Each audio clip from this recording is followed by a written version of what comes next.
Welcome to another episode of the Big Brothers of Destruction podcast. It's the Masaku. It's your boy, Swag Switcher, in the building. For once, we have color coordinated. Apparently, we didn't even notice it. It's just boom, it just happened. All right. But wow, for those who not only did we color coordinate, but like you Japanese with that on, and I got the Shinsuke Nakamura T-shirt. You obviously didn't hear me. I said, "Oh, this is the let's dress alike, but different themes today," because mine is I did not catch that part. That's because mine is very Japanese-esque, but yet you are wearing a Japanese wrestler's shirt with the same colors. Same color scheme, got the red, black, and silver happening. We went hard for this one. Yeah. But apparently, for what Swag says, even though we went hard today, there in the wild world of wrestling, nothing hard went down this entire week. Listen, it was so TV-wise, it's been boring. When I look at other people's, because now I kind of look at other people's podcasts, just see what they talking about and stuff like that. Mm-hmm. And man, oh man, people talked about Mercedes Moné is crazy right now. A lot of the podcasters are really harping on the fact of how much of nothing Mercedes is doing for anybody besides. Oh, I thought you was talking about that conversation we had last week where you were talking about she's the best ever type shit, and I was like, oh, buddy. Yeah, she's not bad. She ain't but aside from that, wrestling has been. I mean, AEW has had some great matches, great TV matches that they've been having. Mm-hmm. But that's it. Just really good matches. There was fun matches. You know what I'm saying? It's funny. It's funny you say that because as much as this trope is constantly said when you watch AEW has the best wrestling in the world. I remember Adam Cole said that in his promo earlier today, and I was like, you were right, but that's it. That's it. That's it. So after AEW has some of the best wrestlers, if not the best wrestlers in the world. But you know what they don't have? They don't have a whole lot of entertainers. They don't have a whole lot of story available to keep you going. Or if they have entertainers, they don't give them the scripts to entertain. Mm. And there's a part of me, especially with this buildup going into the pay-per-view that's coming up, it makes me wonder, have they just given up on the entertainment parts of wrestling and are they just sticking to wrestling? Because when you look at it, right, there's a couple of matches that have been made, but the matches that they've kind of been boosting, the match that they have been boosting, let's start with that, is Hangman versus Moxley. Yeah. They have been boosting that match to the moon, and back, which rightfully so, because it has to deal with the heavyweight title, which for once they're giving it the respect that it actually should, considering that it is their main company's title. But so there's that. The other match is Kenny Omega versus Okada. Number 7 in the series, if I'm not mistaken, right? 3 at I think it was 3 or 4 times in New Japan. I want to say this might be 5th. Maybe I might be missing something, but continue.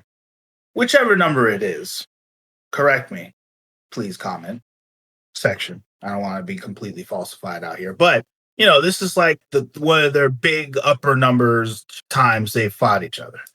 And so it's they have been, they've been pushing it kind of in a roundabout way, considering the fact they've kind of sort of been trying to push it with Kenny Omega being absent for 2 weeks because of which a lot of people have been making jokes about it, anytime someone takes a shot to the gut, they just say like, what is it? I think it's Wrestle Talk. They're like, oh, he got hit in the diverticulitis. I was like, damn. Yes, every time, dude. It's so annoying.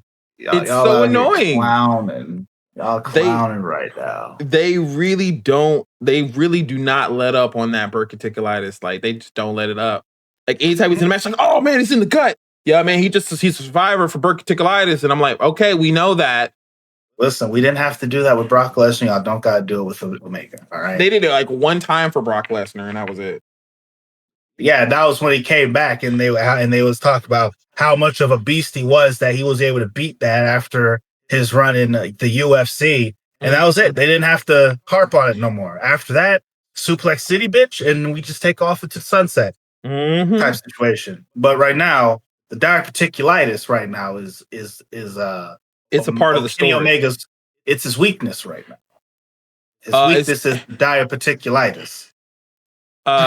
So it's just like how I think it's Matt Jackson. He has like a history of back things. So like any match, like once they start involving his back, he's just like, and he like starts seizing up a little bit. So it's interesting. Like that's his storytelling. Like fans know, oh no, he has a bad back. Like, but now it's like, you hit Kenny in the gut. Diverticulitis, which is fine. Like I'm not necessarily mad. It is just funny to me how it's like every time gut shot. Oh, Kenny Omega with that hit to the diverticulitis. Like, diverticulitis. Yeah, it's such a word to be using. But like, so they got the Kenny Omega thing. Which, speaking on that, the main event of which is just to go into it here. AEW, 300 episodes, okay? 300 episodes. Uh-oh. Filled with great wrestling. Mm-hmm. That's it. Like nothing spectacular, not bringing back any... They don't have legends to bring back. They don't have nothing to... I mean... But see... Even without them having legends to bring back, they have a whole WrestleMania level pay-per-view that they're supposed to be building up to. And the only thing that I got out of the 300th episode of AEW, besides great wrestling, okay, some of the best wrestling in the business, besides that, the main points I got out of that, Texas Death Match for Jon Moxley and Cowboy. Which I'm excited about, by the way. I am excited because that... I'm going to let you go. Go ahead. We'll come back to it. CEO retained her title, as no one would have expected was going to be different. And a fantastic main event. Kenny Omega's best friend went up against Okada. Damn, what's his name? Goddamn, Kota Ibushi. There you go. It's like Ibushi. Which that was a great match. It was a great match. Kenny Omega came out there at the end when they was jumping him. You know, now Kenny Omega's back. He's healed from his diverticulitis for the second or fourth time now, and now he's ready to. And now he's ready to face Okada here type situation. So it's like that was fun. That was cool.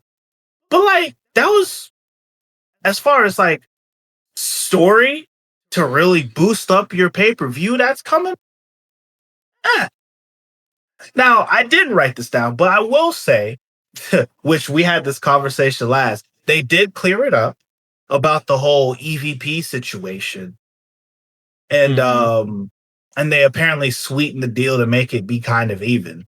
And so Swerve made it clear that no, me and him, we don't want to be EVPs. Because number one, I don't trust Will Ospreay with that kind of power. And Will Ospreay, he was just all like, when he said that shit. And he's like, but the EVP title, they want to strip the guns, Jesus. They want to strip the Bucks of the title and more so let the title be given to the fans is what he said, kind of thing. So yeah. And so the Bucks are all like, all right, listen, if we're gonna do that, then y'all gotta put something on the line too. How about if y'all lose, no title shots for a year type situation. Mm-hmm. We keep our EVP spots, and you guys can't go for the heavyweight title for a year. And I'm like, that does put stakes on it, though. It does put stakes on it, and I don't like them steaks. They're not cooked to my liking. Because if they actually lose, that means you cannot see them in the title picture for an entire year. And as a fan, entire year. And as a fan, they're the two hottest characters. Yes, you would want the belt on. Now, unless this means we're about to have a 365-day reign for the Cowboy, or unless they're about to try and start boosting some other people up to go up against the Cowboy, kind of thing. But it's like, aside for those two things, like that's all AEW the 300th episode really had to offer story wise. Like it's whatever. Like that was important. Also, don't forget the 100 episode of Collision, which how did they evenly match that up? I don't know. Yeah, I thought that was kind of funny. However, don't forget, tell me, what did I almost forget that happened on Collision? Scorpio Sky's back. Let me ask again. What exactly did I forget that happened on Collision?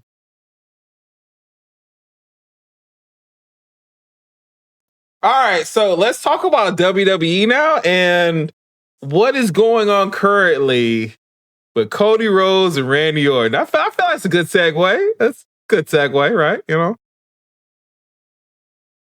one of the few things that actually did happen on WWE this week, because like WWE kind of like WWE's in this weird spot where there's like I feel like they're really trying to like hurry up and get to their next pay. Like yes, that and then not only that, but like with how Raw and SmackDown went, man, oh man, I feel bad for Liv Morgan. Liv Morgan busting up her shoulder, I feel completely like wrecked the women's division. It did, which is weird. Like Liv is not that well to me, and this is gonna sound. Take it out, you. Liv is not that important of a factor that the women's division is like she's gone, and the women's division should be like in chaos right now. We have so many other women that could carry that division, but we're relying on Liv Morgan right now. Liv was their meal ticket, and I feel I mean, Stephanie is a bigger meal ticket than her, but she's too new. You know what I'm saying? Stephanie, let me put it this way, because I feel you on this. I feel that Stephanie Valkyrie should be pushed to the moon. That's where I feel she should be going right now. But which is something that had to be kind of told to me, because she is so fresh. And because the fact that she is so newly established, like to do that to her, it will bite her in the back later on. Kind of. She'll get Charlotte. I would say that, because Charlotte's still fine. And boy, was she fine on SmackDown. God, did you see her backstage rocking the fucking with the red? Oh my God. I still say Jade's outfit was better though, but yeah. Oh wow, really? Her queen outfit. You didn't see how she was the queenery outfit was like. That was almost like. Not want to say Wakanda royalty. That's a little far, but like a little royal. You know what I'm saying? Like it was definitely of a Jade standard. I was like, bro, I feel like you're just trying to reach just to get a ruse out of me against Charlotte. No, bro. It wasn't that. It was not that fire, dog. It was not that fire. So you telling me her outfit was not fire at all? I'm not about to. Jade has looked better. with what she's had on before. All right. How about this? Charlotte does have hers was more flair. Yes, it was more flair. No pun intended. But no, yeah. It's again. It's whatever you say. Listen, We have different tastes.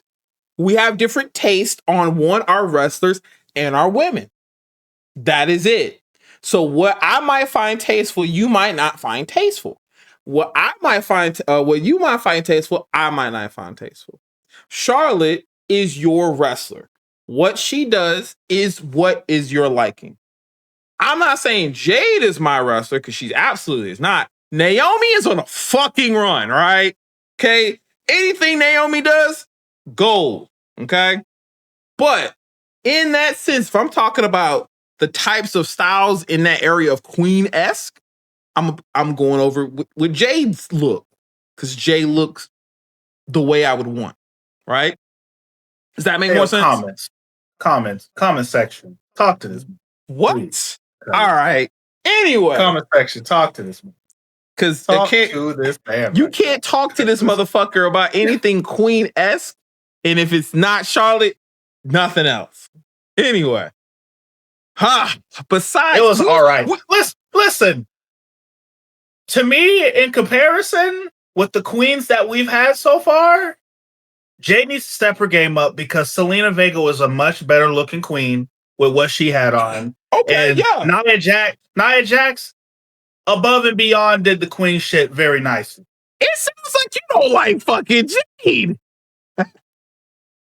No, Jade is fine. She's not Bianca, but she's fine. Okay. I've given Jade her bits, kind of thing. They are.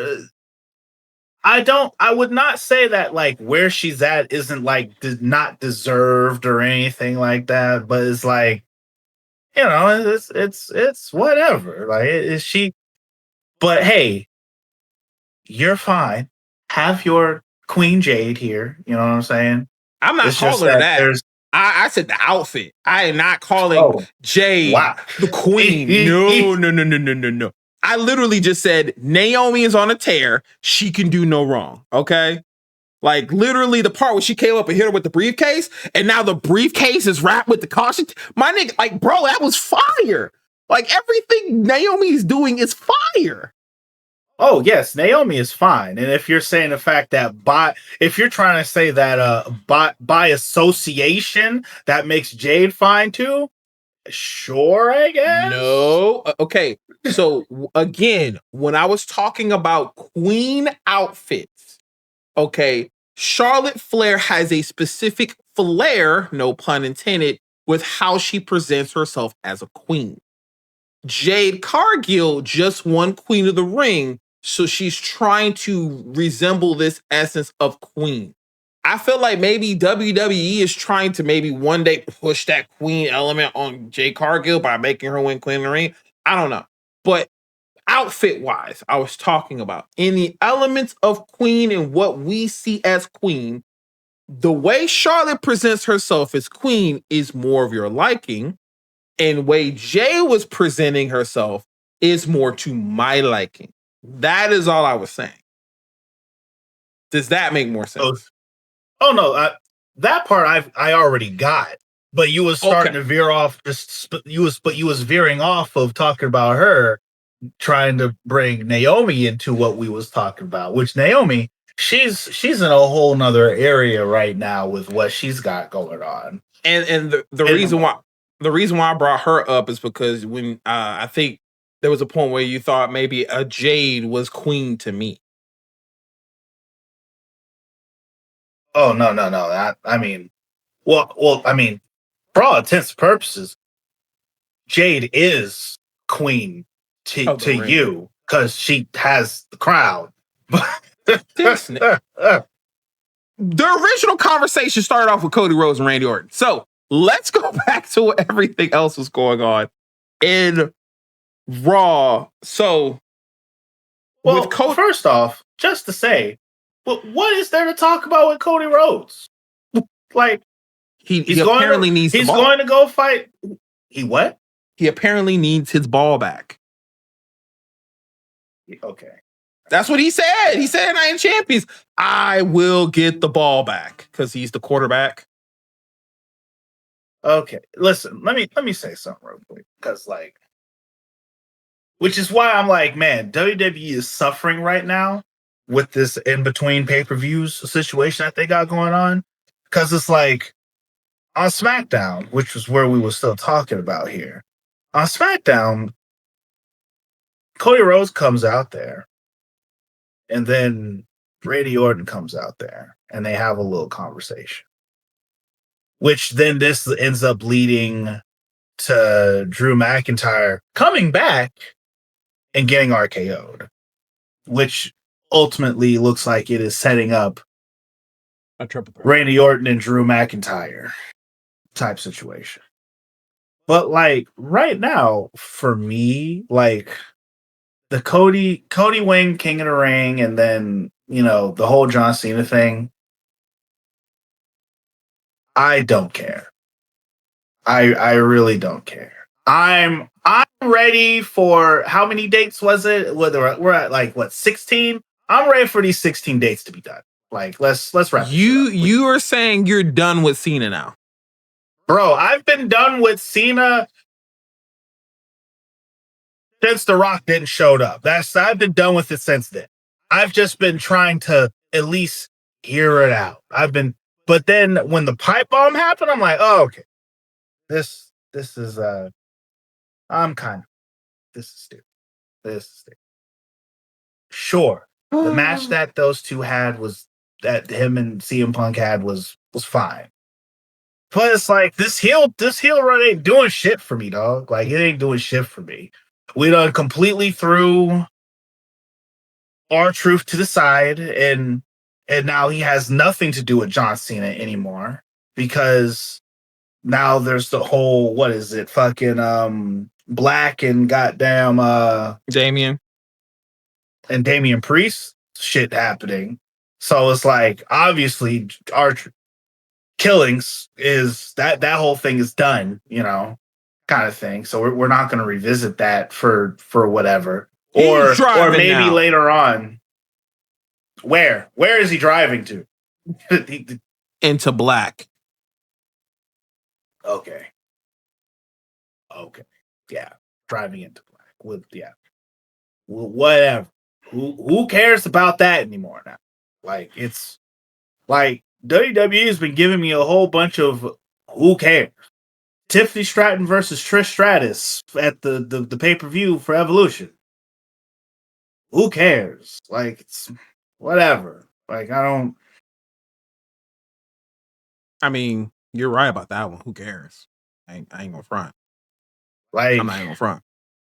It's one of those things. For me, SmackDown was SmackDown tried to be interesting, but it fell short of being interesting. Even down to the very end with Solo and Jacob and everything. That whole tag team and stuff like that. I fell asleep, to be honest, watching SmackDown. It was I fell asleep, woke up, had to eat bomb pops to finish watching SmackDown so I wouldn't fall asleep, because I was like, bomb pops? The fucking red bomb pops, the red, white, and blue. It took me. I haven't seen those in forever. That's why. You're missing out, bro. They're delicious. Freaking the new Mountain Dew right now is supposed to be bomb pop flavor. They're magically delicious. Anyway, wow, nope, that's those are, I know. Charms. But the way you said it just reminded me that. So, magically delicious. So what it sounds like is this week of wrestling was very mid to you. It was damn near below mid. For Raw, literally, I look at my notes for Raw, and the only real big thing that happened on Raw, in my personal opinion, was New Day dropped the belts. I was literally gonna say, like, that wasn't a moment for you, that you didn't care. No, I mean, I cared in the sense of like, which I did go and do a small deep dive because I was all like, New Day gets these belts.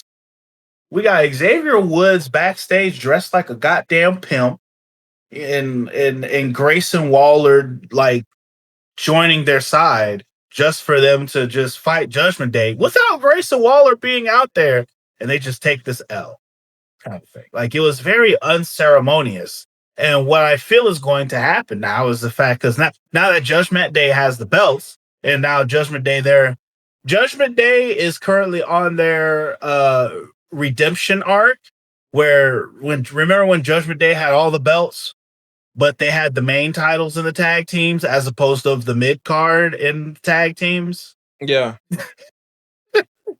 Because where we had El Campeon in Judgment Day and Rhea Ripley with the women's title, now we have no women's title, but we still got we got the female tag team titles, and then we got the tag team belts for the men's. And instead of the heavyweight title, we have the Intercontinental titles. So you're calling? Are we calling Judgment Day midday? No, that's the New Day. This is we had Judgment Day, and this is like Judgment Day at Weenie Hut General. You know what I'm saying? Wait, I just realized, why do we have two teams with the name of Day in it? Like, what the fuck?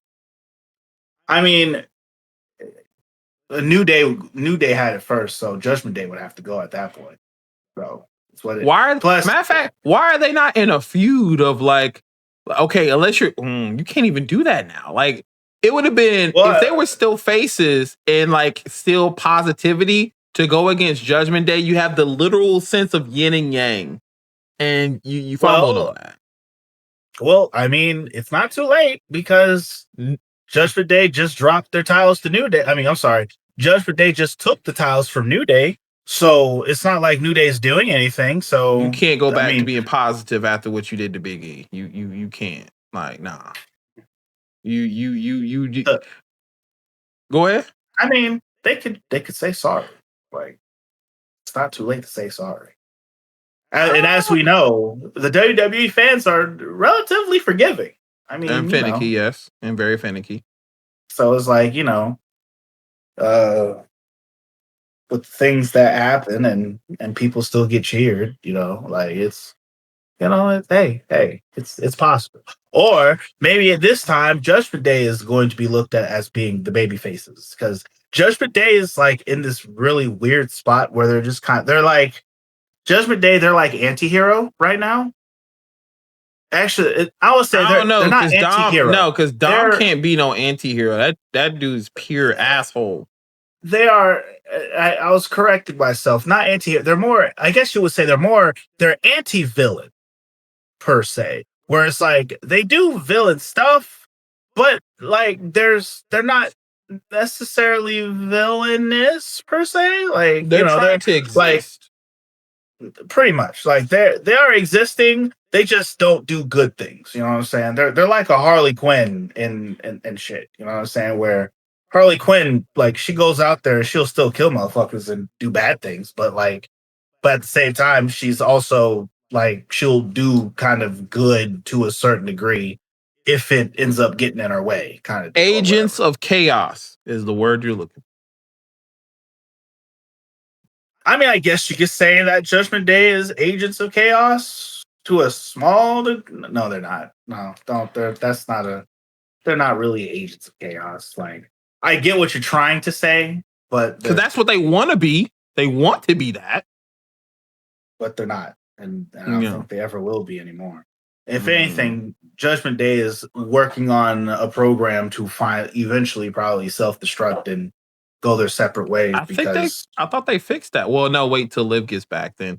Liv is going to get a Rhea Ripley pop when she's back, because what's probably going to happen, and I swear to God, if it happens, if we get a rinse and repeat of Raquel messing with Dom, and then Dom leaves Liv for Raquel, and we get a rinse and repeat situation of Ripley. Because didn't Ripley get injured and then leave, and then all of a sudden Liv came in, and then boom? Kind of. Yeah, to a certain degree, yeah. But like,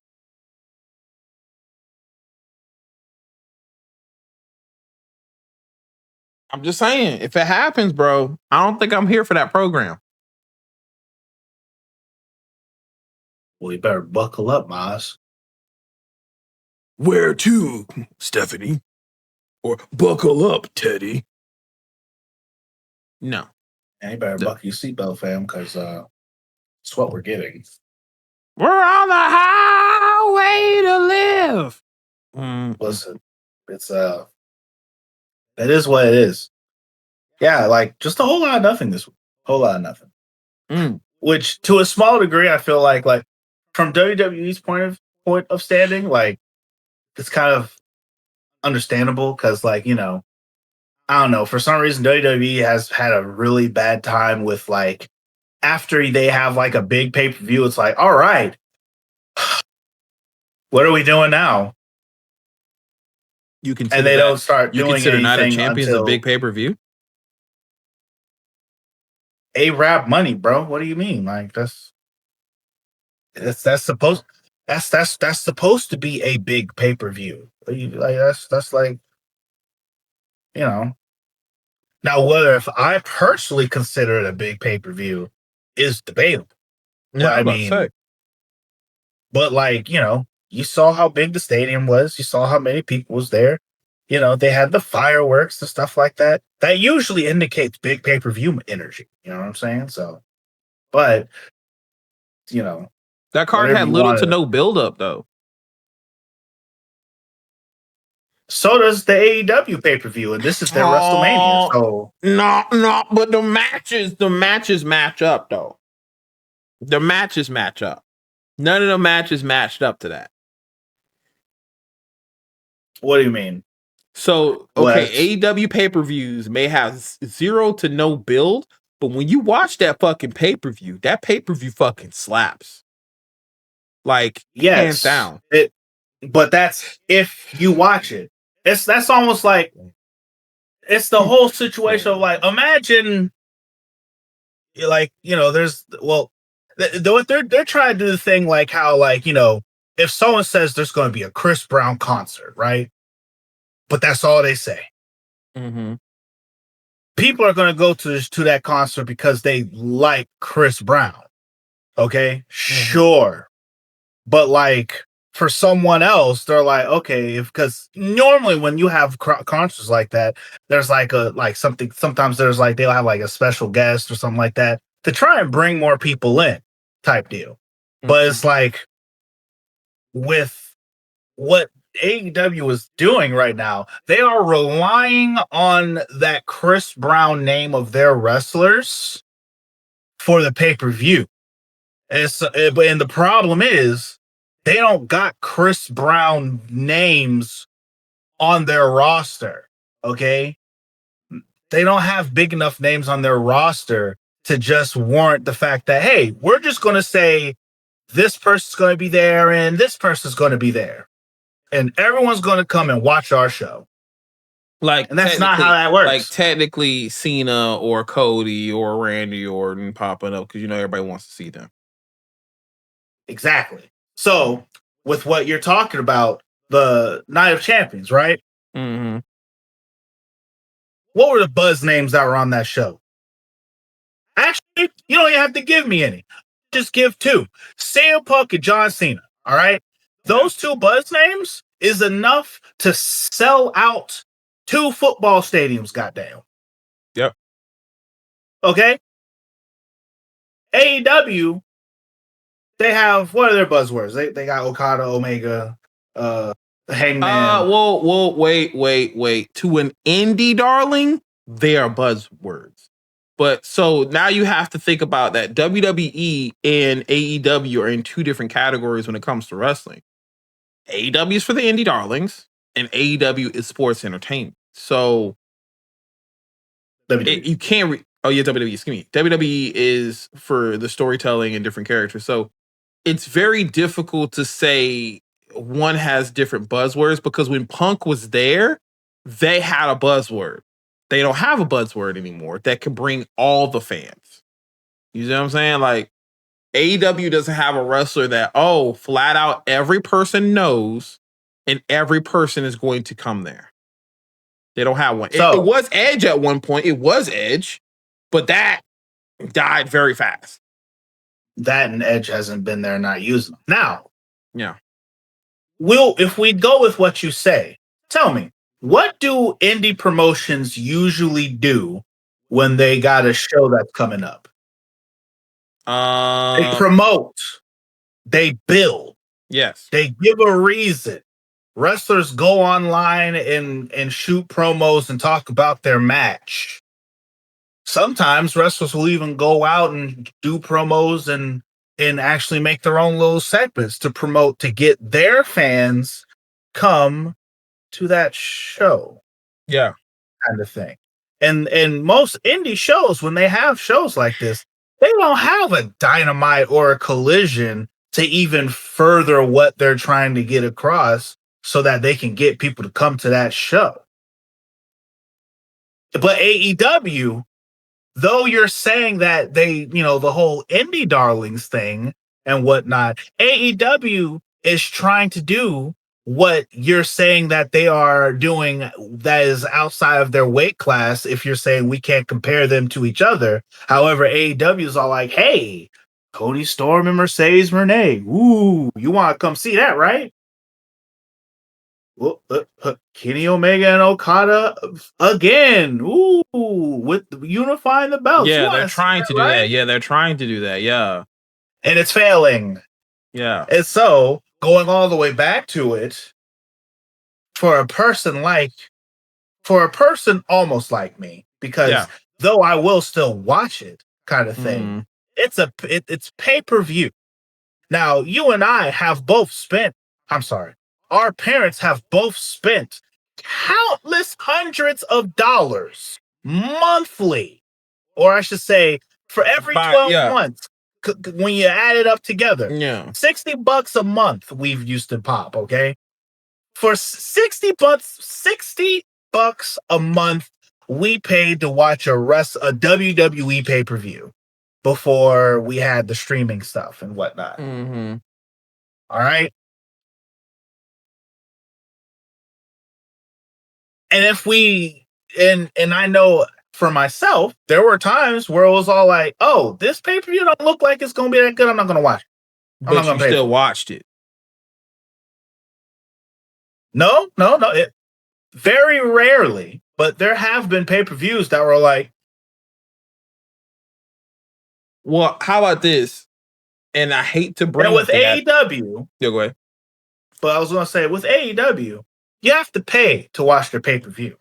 Mm-hmm. And with the way that the market is, for me to want to pay to watch the pay-per-view, y'all gotta make me want to watch this pay-per-view. At least WWE makes you want to watch their pay-per-view to a certain degree, or at least they did. Now they don't really have to because it's on the streaming network. Yeah, I was about to say, with the current pay-per-views that we've been having, would you have paid $60 for some of these pay-per-views that would have happened recently? No, I would not have. Okay. I would not have. And so, considering the fact that going off of their build to the pay-per-views, probably not. Now, I would say we're talking about WWE wise, not AEW right now. We're talking about further. Yeah. Okay, making sure. With WWE, I would say since WrestleMania, out of all the pay-per-views with the build that has happened, the pay-per-view that I would not have paid for was this last one. All right. I wouldn't have paid for the last one. Okay. I wouldn't have paid for Night Champion. You know why? Because I knew how it was going to go. And so because I predicted the whole thing, it was like, why watch it anyway? Now, I would have paid for TLC. I would have been disappointed that I paid $60 for what? Oh, I'm sorry, Money in the Bank. I would have been disappointed for paying for Money in the Bank, but I would have paid for it and I would have watched it and whatnot. But it's like with AEW, it's like the only paper. I mean, and they only how many pay-per-views have they had right now? They've had like what 3 this year? AEW, I think it's had a couple. I would say three so far. Yeah, but it's like going off the build up to these pay-per-views. It's like outside of just out of curiosity, wanting to see, and even with that curiosity, I would pay for it. I'd go to like a backdoor site somewhere where someone's like streaming it and has already did the thing for me, kind of deal. But it's like AEW has not made me want to watch their pay-per-views, especially with everything like with the way that they promote it. And it's like they're in this spot where it's like they're not really trying to like push their it doesn't feel like they're pushing their pay-per-view. They're just banking on the fact that, hey, you're going to watch this pay-per-view because we put these 5 people in it. Thumbs up. And so it's like, as where with WWE, at least to a certain degree, like I said, they've been kind of being lazy recently. I ain't going front. But it's like, but at least there's some kind of minute storytelling going into these pay-per-views. There's a level even of consistency. There's a level of consistent storytelling going into these pay-per-views. Like with Gunther and stuff, or even with Cody, or this bullshit shit going on with John Cena. Like, it's ass, but it's at least it's something. Like, goddamn. But yeah, this week was a dud.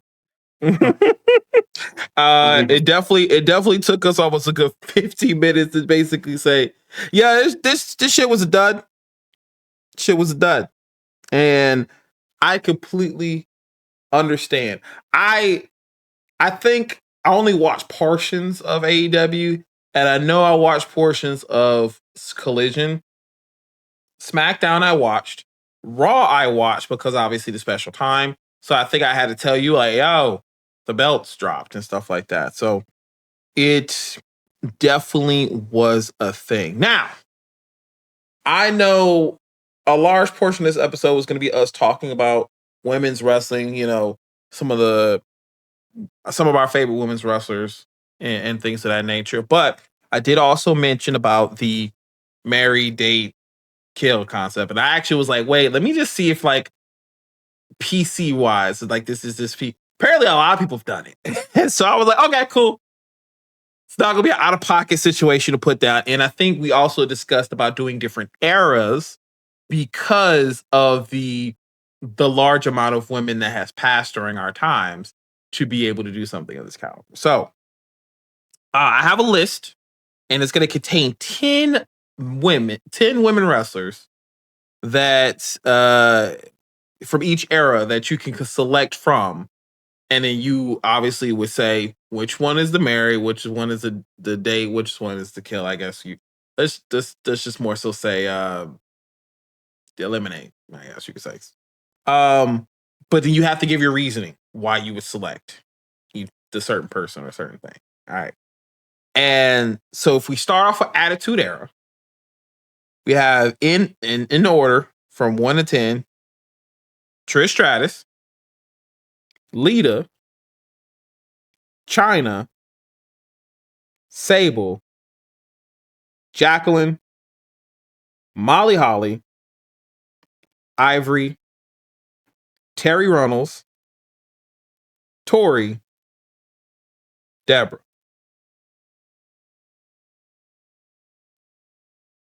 And it's supposed to be what? Marry, date, dump, eliminate. Yep. No, date, not dump. Marry, date, kill. So who would you marry? Who would you date? Who would you eliminate? I said it to you just in case you need to revisit the order. Yeah, I am gonna need that. Mm-hmm. Just so I can make sure I'm saying what I'm saying right, because like it's pretty simple. We're gonna marry Tori Wilson. We're going to date Lita. No, this is Attitude Era. I don't think this is that Tori. I think it was the Tori that was with X-Pac because it's Attitude Era. No, that's because ain't that Terry Reynolds? Nah, I thought Terry Reynolds was Goldust's wife. Oh, you're right. PMS. It's funny. I'm thinking about Miss. See, because I always call her Marlena. Cause of Goldust. Yeah. Yeah, no. You're definitely talking about that actually. Yeah. Well. So that's Terry. So that almost does not change my choice. I'll be honest with you. It actually makes it a little more rougher. I think now. So Dump Ivory. No, we're definitely probably gonna date Terry Reynolds or Marlena. Uh, uh, it's the Mary part. Yeah,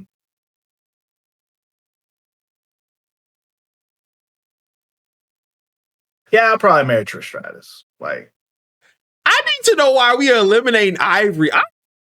That's crazy. Why? I say crazy. I'm just curious. Why? Don't find her that attractive. She's not attractive to me. Okay. Compared to everyone else who's on this list. Okay. There were certain parts of Ivory at a certain point that was like, okay, I could see. I think the older me was like, all right, boom, maybe. But like younger me, I can agree. Because Ivory, out of everyone on that list, dump Ivory because whatever. Trish Stratus, we marry her because her and Lita are close when it comes to, the marry part. But like originally, I probably would just date Lita. But at the same time, that's actually surprising. Knowing how much your preference. Why would you not pick Lita? Listen, because there's only 3 options, we got to be real selective here. I can only date so many bitches, respectfully. So it's like, if I'm gonna waste a date on somebody, I'm gonna waste it on Marlena because she was bad. She was bad. And she actually still looks relatively great for her age. So it's like Terry Reynolds is a runner-up on that, as a matter of fact. Because I understand why Kane risked everything for that. I get it. Okay. So it's like Trish is the only logical one, it seems like, to marry. Like, I ain't gonna lie. How about this? Mighty Molly? Maybe. But not Molly Holly. Nah. Because Mighty Molly, chef's kiss. So, and in fact, I like how you went. I like how you went to the opposite direction. So I'm gonna go on with you on that. So Deborah eliminate. Damn. But I get it. Actually, wow, that quick. The only reason why is this is because I have to do it, and I'm gonna tell you why in a second. It has nothing against this. It has to be Jacqueline. I have to eliminate. Jacqueline because she reminds me of my mom. No. Fair. So no. Fair. No. Fair Anybody that knows my mom can understand that. And that's not saying my mom is bad, but like very reflecting. Jacqueline's an amazing person, but no, just too much reminds me of mom. Date.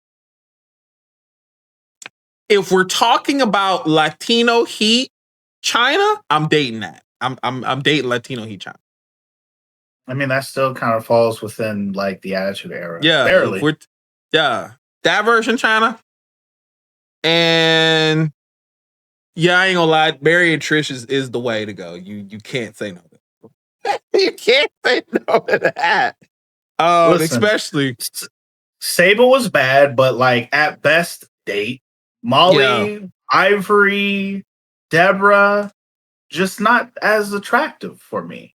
China's in a weird space. Like I don't not like China, but like too dommy of a mommy, I like a little fight in mine. So like I know there's a even though it's Dami Mommy, I know that I can still take it down if I need to. Now this next section that you posted, this one's the rough. Mostly just because there's way too many marryable people here. But literally, as I'm looking at it, I think I've already straightened it out. And it feels as if that, like, this section of women, which for all intents and purposes, this section of women does not get enough credit. Like, no, I know people was like real hot about like Michelle McCool getting put into like the Hall of Fame, which I get it. You know, she's only in there because her husband's there. But at the same time, I feel like LayCool should have did that. It should have been LayCool. I definitely feel like LayCool should have gotten there first. Yeah. Then Michelle McCool. But you know, to each their own on that. I feel Michelle McCool, for all intents and purposes, she definitely deserved to be. Now, and when I say this, I'm only saying it because resemblance to me, and you might actually attack me for this. Michelle McCool was the Charlotte of that era. Yeah, I have to attack you on that and say no. I knew it. It's just because her build reminded me a lot of like Charlotte.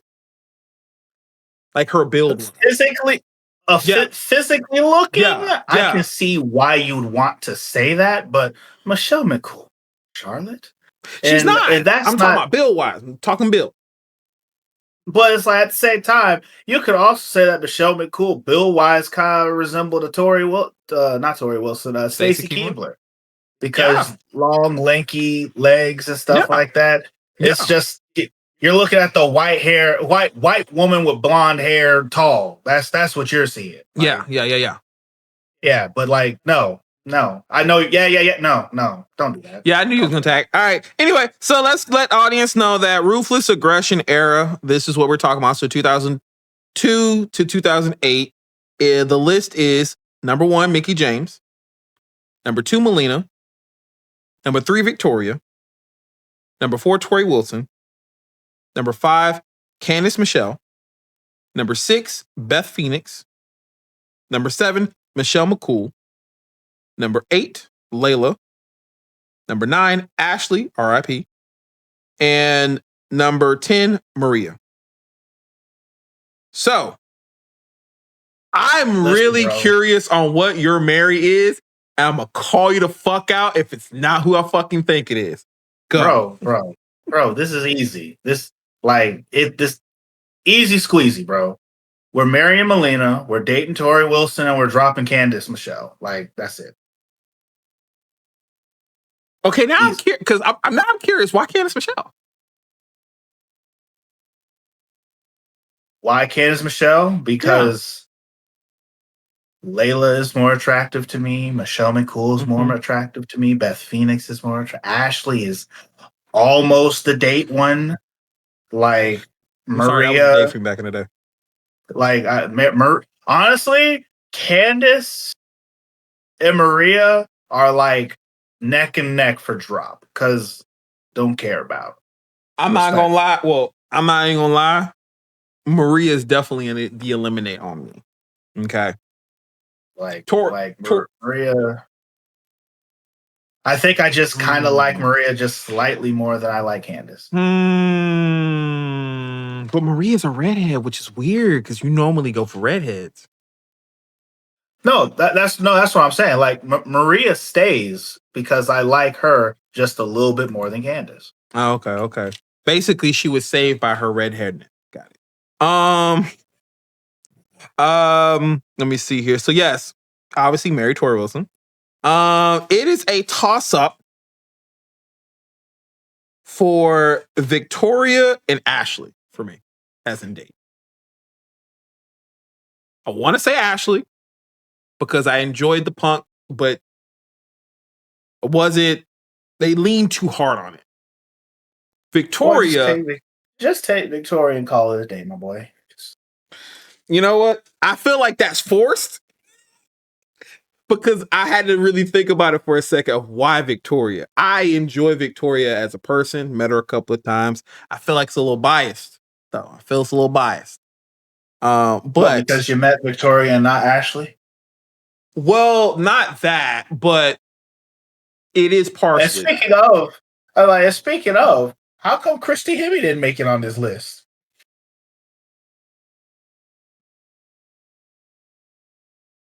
She's not even in the next one. Well, because she would have been on this list specifically, considering Layla and Ashley Raw Diva Search winners, Christy Hemme, the first Raw Diva Search winner. Like, but hey, I mean, she doesn't get picked by me, but she also doesn't get dumped. You do have a reason to call it out. You do have a reason. This was going off of 10, all right? This is going off 10. But disrespectful. But hey, to solidify, Mary Tori Wilson, Dave Victoria, eliminate Maria. Nothing was wrong with Maria. It's just the character they presented her as, and that was just like, why is she here? I think like honestly, this list is probably the hardest one because this was like I'm about to slap you with another one. I guess we'll see, but I know specifically with the with this particular section of females, like these are the females who I had posters of in my room. You know what I'm saying? So it's I did a lot of looking at these ladies. Well, the next one we about to light it up. The next one is going to be Divas Era. That's 2008 to 2015. We have AJ Lee, Eva Torres, Kelly, holla, holla. God damn. Natalya, Bella Twins, Alicia Fox, Maurice, Naomi, Paige, Caitlyn. Funny enough, this one's also relatively easy too. That's a tough one actually for me. We're going to marry AJ Lee. That's a fact. We're dating the Bella Twins. That's crazy. And we're dropping Natalya. The cleanest handshake I might give you in a long time. We are absolutely getting rid of Natalya. Get the fuck. I can't. Now, listen, I'm judging her strategically and specifically off of this time frame. There was nothing wrong with her. No. Just not for me. That's all. Literally, the only other person who may have also got put on that chopping block is Alicia Fox. Alicia Fox is very close to Natalya. Yeah, very, very, very close. Very, very close. But everyone else, Caitlyn, absolute beaut. Paige, Jesus. Maurice, the accent, the Bella Twins. Listen, I was a big fan of Twin Magic when it first showed up, okay? You can look, but you can't touch. I was all about it. Maybe later Bella Twins. No, don't do that. I wanted to get you. I was clickbaiting. But clip farming. But you're rude. You're nasty. Don't do that. But yeah, and even with Kelly and Eve Torres, and Eve Torres is also closer to the bottom when it comes to all of them, but it's it's just now with the hindsight 2020, getting stuck with Natalya might be a little depends on what you're into, I'm strictly going off of what we were presented from her and Total Divas. That was just man, you're a great person. I couldn't be with you. I could. Listen, not everyone can handle a cat lady. Saying. Let me not expose myself, and let's just go on with what I chose. I am choosing. A part of me wants to say marry AJ Lee, but I'm gonna choose Kate because we always back in the day. You remember I enjoyed the fuck out of her spirit. I enjoyed the fuck out of her presentation. It's gonna be Caitlyn. I'm dating Kelly. Oh, I'm dating. Yep. You know me. I'm dating Kelly, and I'm absolutely eliminating Talia. Absolutely. Throw it in rice. Throw it in rice. Ooh, you know what? That actually would be a good idea. Hold on a second. I don't think I might have. Nope, I don't have time for that. So we might have to go grab that. Anyway, so that is the Divas era. Now we already know what the fuck's about to happen with this list, nigga. God damn. All right, I'm looking at this list immediately. We know what your ass about to say. All right, so we have the Women's Evolution era. And with my answer, you definitely gonna get on me because it took me editing this video to be like, actually, this person actually kind of grew on me. I don't know. So we have Women's Evolution. It's 2015, 2020. We have Charlotte Flair, Sasha Banks, Becky Lynch, Bayley, Asuka, Ronda Rousey, Alexa Bliss, Carmella, Ember Moon, Tana, Shayna Baszler.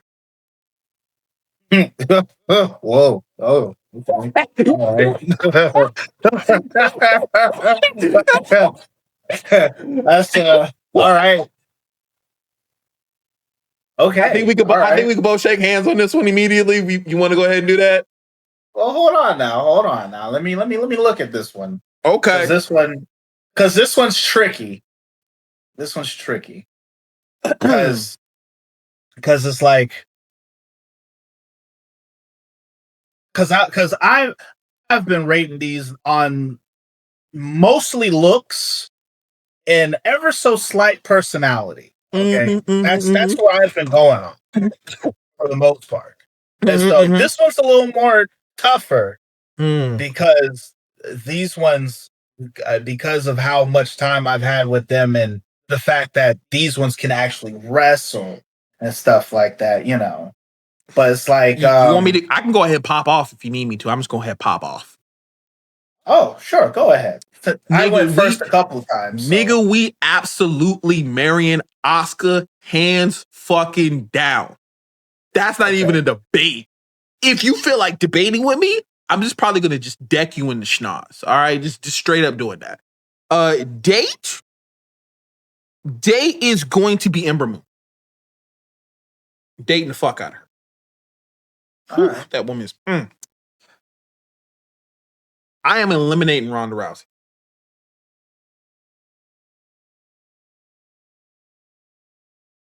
Okay. All right.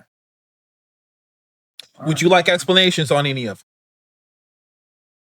them? I mean, considering with what the attires that we've chose today, Asuka makes perfect sense. I mean, that's not even just because of me enjoying Japanese culture. It's just her as a person, like,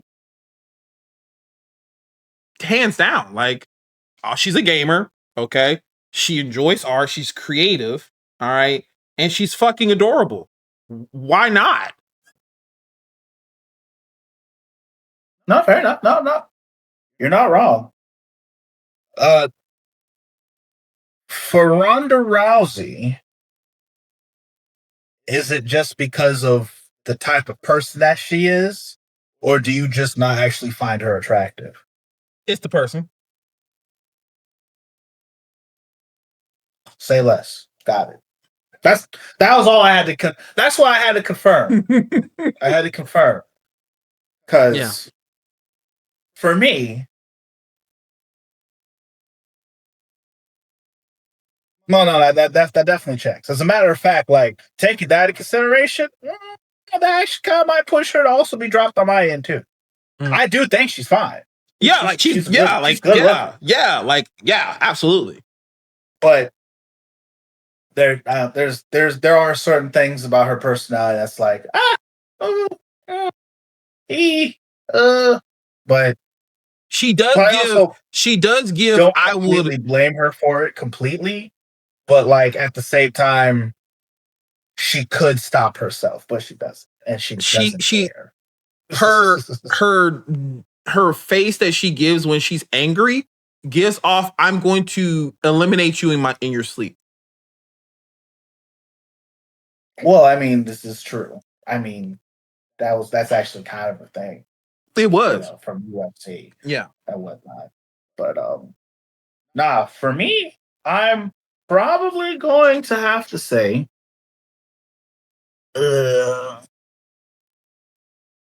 I'm definitely curious.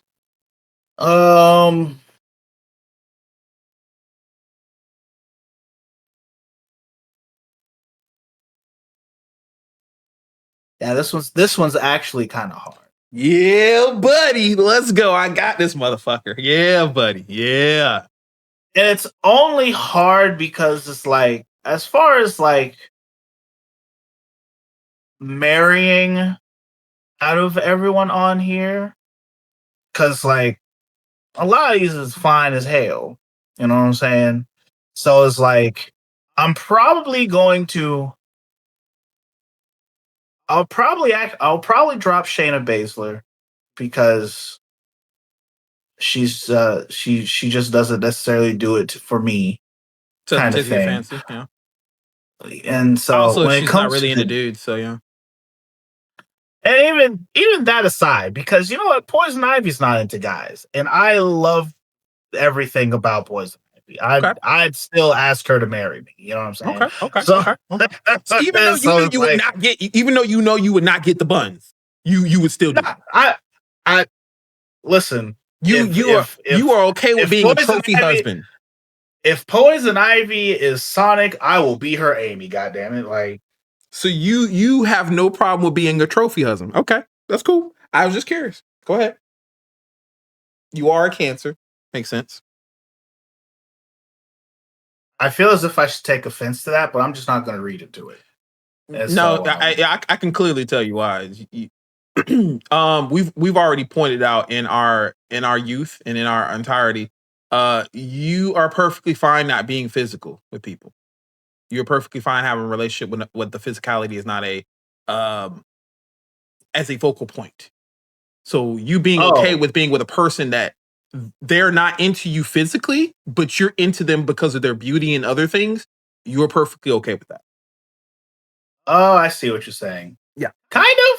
That's kind of a little off a lot nowadays, but it's not too far off.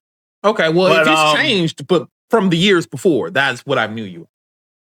Oh, okay. Yeah. Oh no, that's been tweaked a bit. Okay.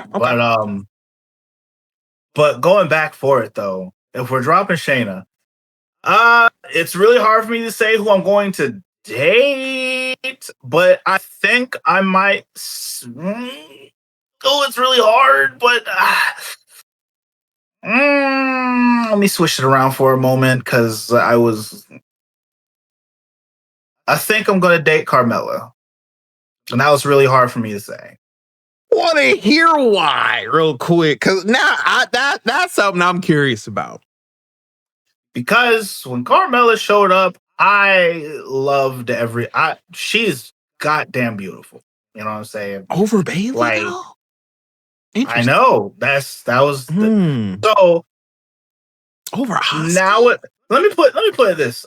So with Asuka, right? The thing with Asuka, which is like been like it's literally just a preference type deal. Like Asuka is beautiful, but I'm also a really big fan of girls with long hair. That's my thing. Like, but when she came, she had like a decent amount of long hair. Yes, but Carmella has long hair. And Bayley for a while did not wear her hair down like that. And then she's cutting it since then.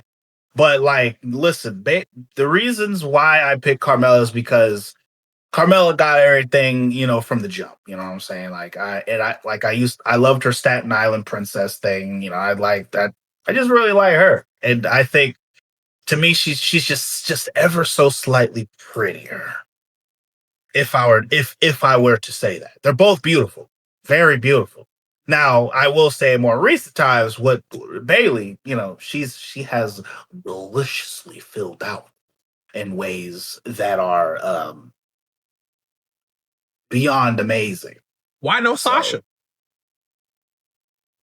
Because Sasha's not my body type. Same. Okay. Same. Sasha's not my body type.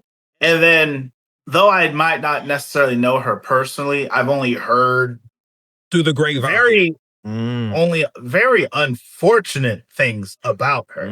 But with those, and then like if I was like going off of like what her character was in wrestling, it's like she's also not the type of girl that I want.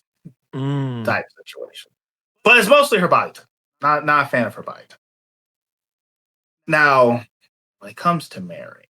But so what counseled the elimination of Baszler though? Shayna Baszler? Yeah.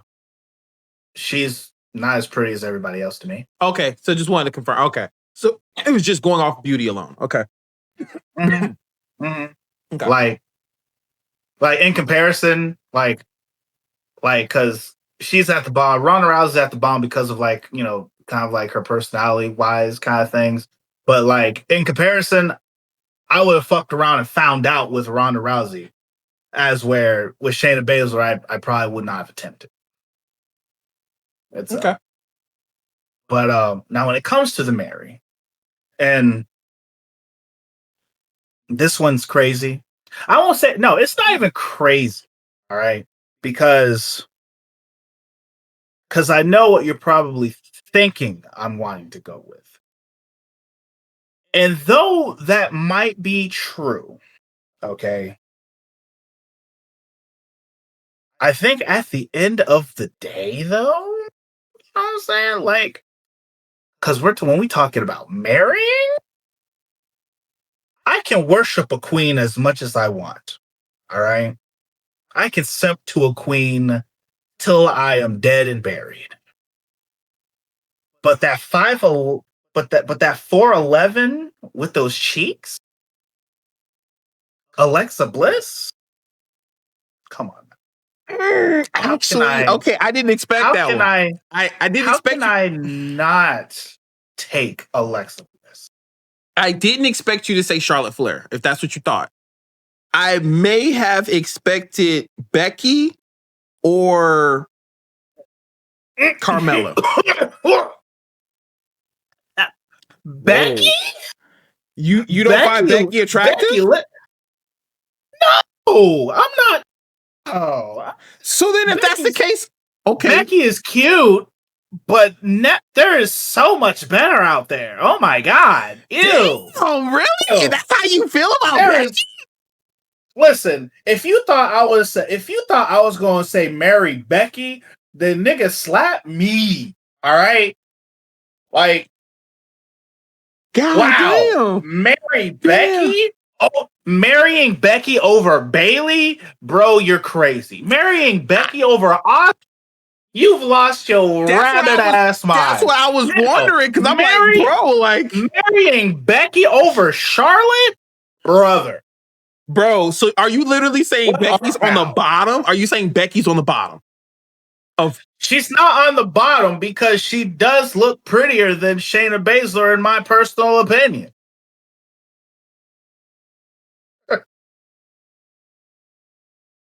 Like, goddamn, I'm not. She kind of like I don't. With the list that we have here, she kind of ties with Ronda Rousey in the cute department. Okay. This is 2 for 2 for redheads that you don't like today. That's crazy. All right, so Becky Lynch isn't a natural redhead. Last I checked, I think she's a brunette, bro.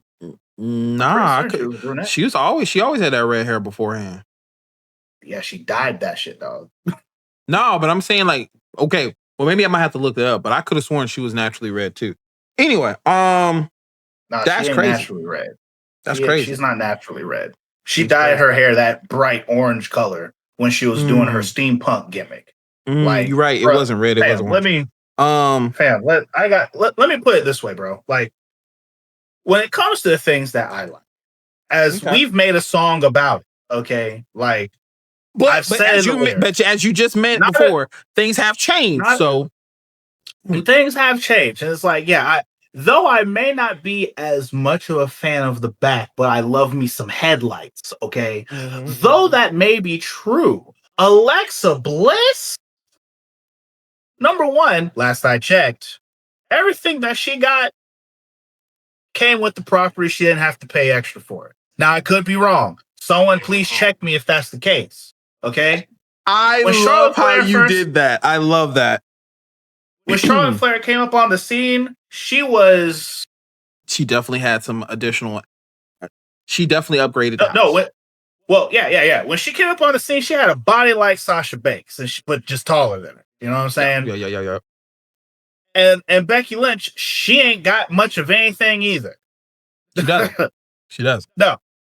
Now Bayley, she's got everything that they wish they could have. Yes. Naturally. Yes. And for Charlotte to even catch up to her, she had to pay for it. But here's the thing about Carmella. Carmella's the same, though. But Carmella is beautiful. Okay? She is very beautiful to me. Because I'm like her face, this profile right here, because that is one thing that has not changed about me. I take a very beautiful face before, because that's the first thing I look at. If the face is good, I can handle it. We can figure out the rest of the assets later. But as long as the face is there, which she has, she's got the long, beautiful hair. I'm messing with that. Her body, she's got enough for me to play with. Oh, I'll do that. So what about Ember Moon? Because why you say Carmella is beautiful, I don't find her attractive. I don't find her attractive. So, but when I said date, I date Ember Moon because I do find her attractive. She does have the body type that I desire to. So I guess when it comes to Ember Moon, why not Ember Moon? Because everyone else is just more attractive to me. Okay.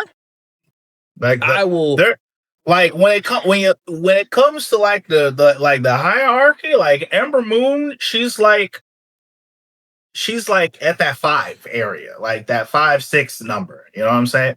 Actually, let me put it this way. I don't know. Actually, never mind. I know. That's what I'm saying. I'm trying to move on. Because then you kind of start going. Because I was about to say, as far as like who Ember Moon beats in my hierarchy when it comes to this particular list, like it should be Becky. Ember Moon. Oh, definitely. Becky is down there at that bottom. Like Ember Moon comes in that area right next to Sasha Banks. All right. It's like they're kind of sort of like they're almost interchangeable when it comes to like who's above one or below the other kind of thing. And Sasha Banks and Ember Moon sit on top of Becky, goddamn Ronda Rousey, and Shayna Baszler. I would still say Ronda is a little bit more in that area. If Shayna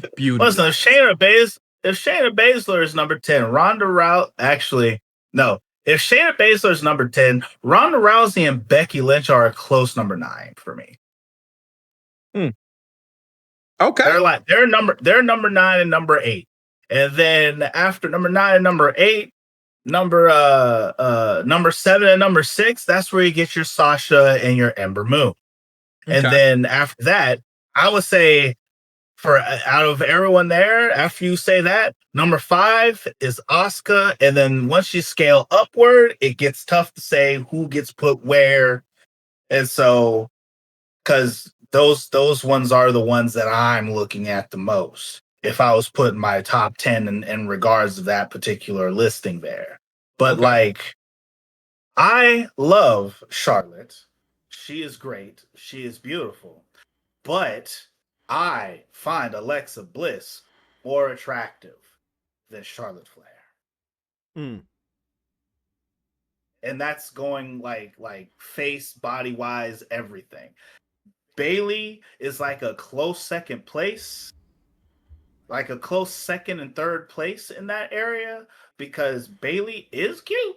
Absolutely. But Lord knows, she's got fantastical assets. But you know who is cuter than her, in my opinion? Carmella was. And that's why she ends up getting dated. And so Interesting. That's where we fall. So let me put it this way. Alexa Bliss is the only one in this list I've actually wrote lyrics about. So that's crazy. I didn't know that.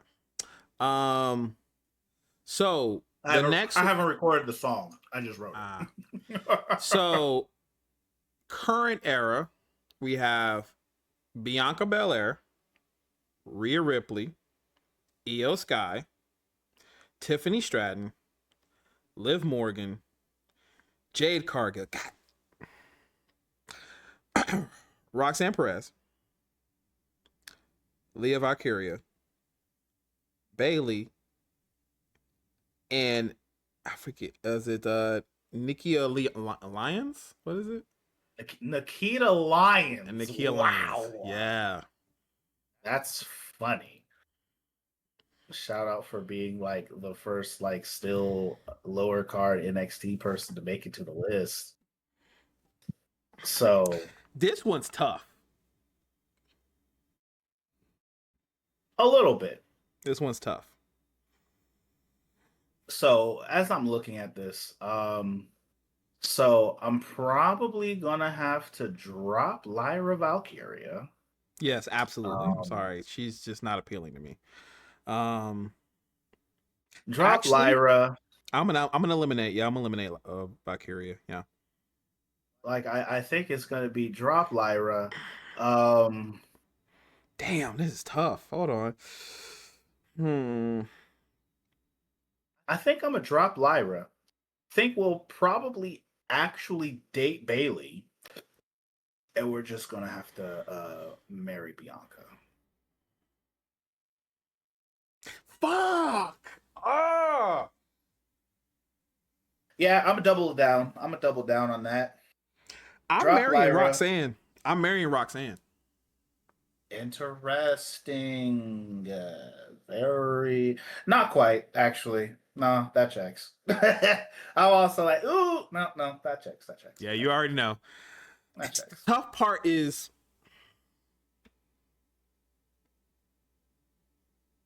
honestly, it could be a toss-up to who to date. Yeah, that's the part, because it's like Bianca, like Tiffany, and Lyons to me. It's like it's a toss-up for the date and because Liv. Like no, for the purposes of why I know why, I would marry Roxanne, I would date Liv, and I'm eliminating Valkyria. I'm leaving it that before I get too into it. I'm leaving it. Like when it comes to the marry, because it's like I love Rhea Ripley as much as the next person. I know. But it's like I am indeed still more attractive to Bailey, which is why I date her. I honestly feel as if I probably should just marry Bailey in this particular list. However, she has aged like fine wine. Yes.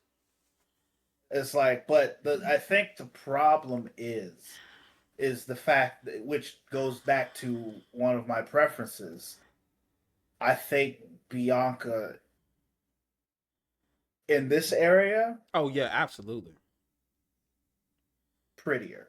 Yes. Than Bailey. Fine as hell. Fine as hell. Like, and it's one of those things that where Bailey has everything that I want, but Bianca she just has a prettier face. Like, Lord knows, if you could take Bianca and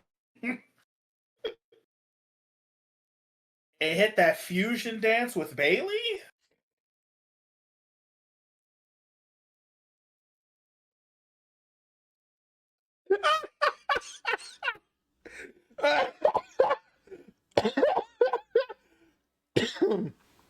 I already know what's up. I rest my case. I already know what's up. My issue, the biggest issue for me, is on who is getting married. dating wise, everybody is. I date Bianca because Bianca seems like a phenomenal person to be dating. Tiffany, because I have had situations where I'm currently with somebody who's very Tiffany strapped, very, very Tiffany, and I see a lot of that resemblance. Like if she was a blonde, she's literally Tiffany. Not saying look wise, but like personality wise. Lions is the person I would look at and be like, man, I want to be with that. And I'm probably only going to date that. It's never going to proceed with anything but dating. It might even be a month fling. Like we might mess around for a month and then boom, somehow she moves on in some way, shape, or form. And I could be like looking back, damn, I had that. I may have fumbled that. Listen, if there was the extra option of the polyamorous option, the polyamorous no, not even option. that. Not even that. I was more so going to say if it was drop, mess around, date, and marry, then yeah, Nikita Lyons falls into that area. Yeah, you got to mess around with that. You got. I'm sorry, like you got to at least dip a toe in. You gotta pull the Drake, bro. You gotta pull the Drake. What's the Drake? One time, that's fine for me.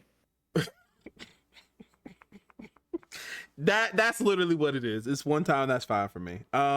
Came through, she got food, she know what's up.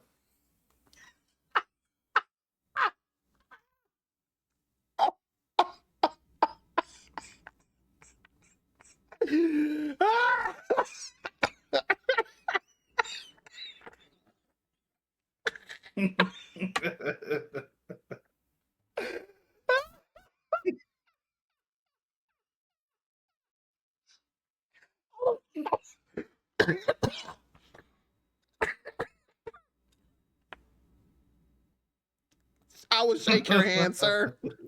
I will shake your hand, sir. I'm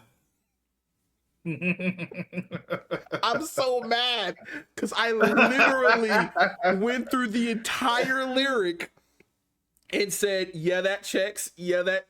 Actually, this whole thing checks. So I said, I drank that. I would I'd do that. Oh my God. Oh, that hurt me. That hurt me so much. But in all reality of everything, all these women are beautiful in their own nature. Some were divas. Some were able to evolve what is women's wrestling. We have some of them that are currently just doing their thing in the art. And some had attitude. Okay. Some were ruthless. Okay. But overall, they are all beautiful in their own right. And we appreciate it. Where's Nia Jax on this list? Like, wow, we really just gonna... Damn, they didn't do that. We just really gonna... Actually, if Nia Jax was on this list, probably date.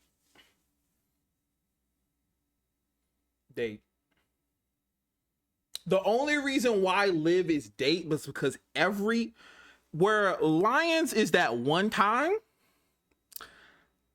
I know Liv is an every. Listen, with the way Nikita Lyons is presented, especially with the way she's presented on wrestling right now, it's like it's just the ass. I'm sorry.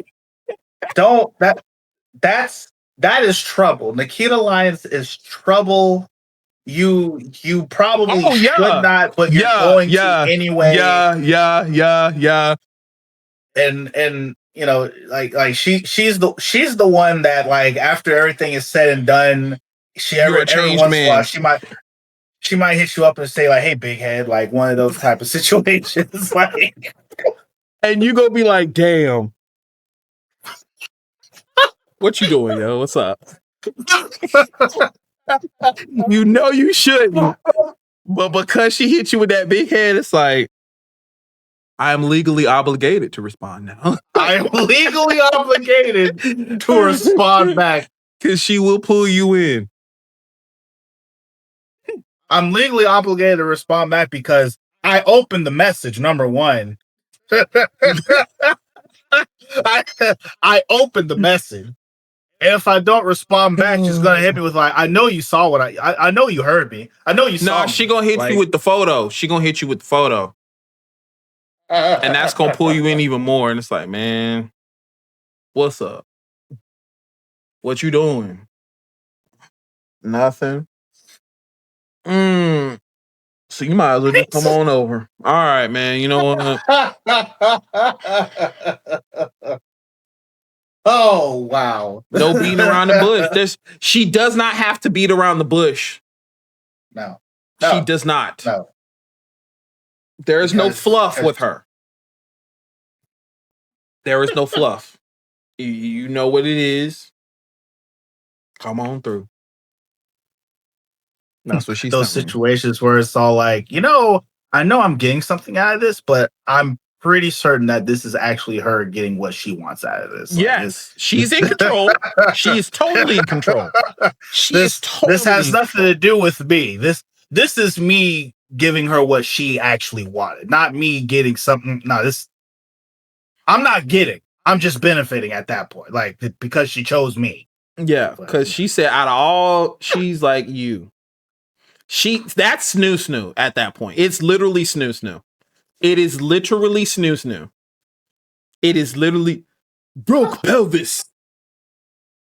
Men killed by broke pelvis. Like, it's literally that.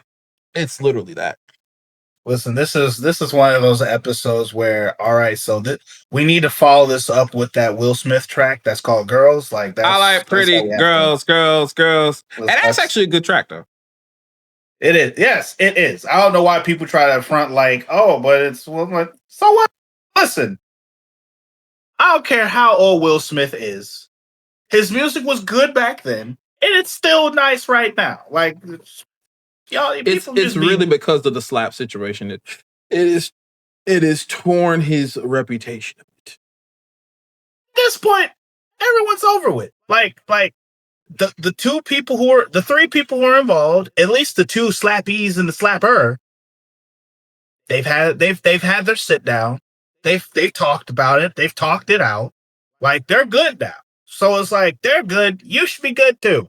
They've said sorries have been made and all this other stuff. They've made fun of it at this point. So it's like, it's a done deal. Chris Rock has made a whole special about it, pretty much. Well, not really, yes, but like. He did make. He was talking about it. Yeah, he did talk about it. But it's like, there's which I've been meaning to actually just want to watch it. But like, I know since then, Chris Rock and Will Smith, like, they've talked about it. Like, they've come to each other man to man, like, hey, listen, that was bad. Shouldn't have did it. This, that, and the other, like it's all that they've hashed that out. They've moved on now. You know what I'm saying? And so it's like, if they've moved on, it doesn't make sense why other people's like holding on to that. You know what I'm saying? Like, because at least there was a legit I'm sorry, and as long as the two people who are involved are, have like dapped it up and hugged it out, broed the thing, like, then I think it should be okay to go forward with it. It's not like Hulk Hogan, saying the N-word. You know what I'm saying? Like, because it's like, sure, at the time, Hulk Hogan eventually did say sorry, but then he kind of reneged on his sorry type situation. So it's like it'd be one thing if there was like, it'd be one thing if like the whole thing with like Tessa Blanchard. It'd be one thing if she like, the ice cream man's coming by playing Mario music. But it's like, it'd be one thing if she would have like apologized and then like went the extra mile to like show, the word I'm missing, but pretty much like show, that, she did not, what her sorry and her I did not mean to and forgive me for my actions type thing. Yeah. But last I checked, I don't think she did. So it's like, it is what it's whatever. But yeah, it's a great song and it applies to everything here because at the end of the day, just because we had to pick that doesn't mean that all of these girls are freaking drop dead gorgeous. I like how you're getting to that point because I wrote a piece about that, so that way you can solidify that too. Oh, well, I'll let you say your piece. I was just going to say the fact that, all these girls are drop dead gorgeous, and boy, oh boy, we could only wish that any of them, even the ones that we said drop to, could even look our way and speak us by name like that. Yes, that's enough to make a year for me. Notice me, please. I beg of you, right? Look, whether if we say marry, date, or eliminate, every woman we talked about today walked through that curtain and made history with their own way. They weren't just eye candy.